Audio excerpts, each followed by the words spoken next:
9 people are now confirmed dead after one of the 2 towers of an 11-story under construction building collapsed near Chennai late on Saturday night. 27 people have been rescued so far and the injured are being admitted to the Ramachandra Medical College and Hospital for treatment.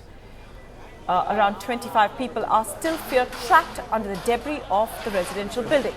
At least 2 builders have been arrested. The incident occurred at Molivakkam near Purur, which is about 20 kilometers from Chennai. The rescue operations continued through the night, and the Chief Minister has said that tough action would be taken against those responsible.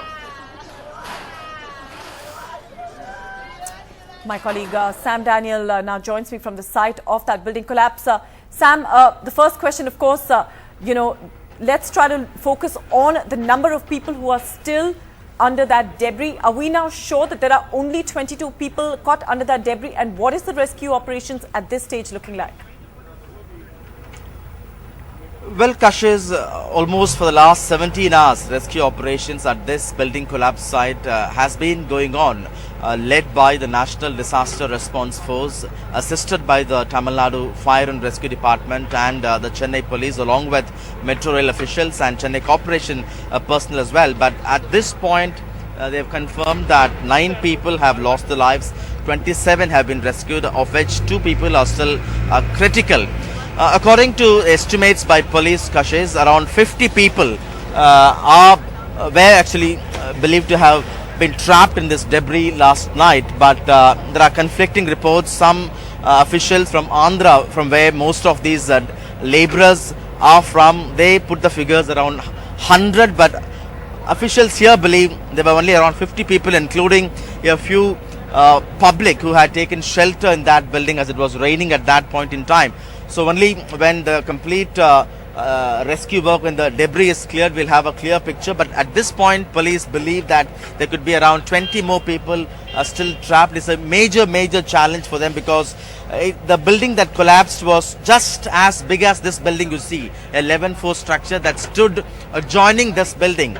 And around 5:30 it collapsed. So what they say is that it's a huge challenge for them to carefully remove the piles and piles of concrete, along with the huge pile of metal rods there, to make sure that they don't really further damage or harm the people who are trapped inside. They are being assisted by sniffer dogs, also high-tech equipment from the National Disaster Rescue Force.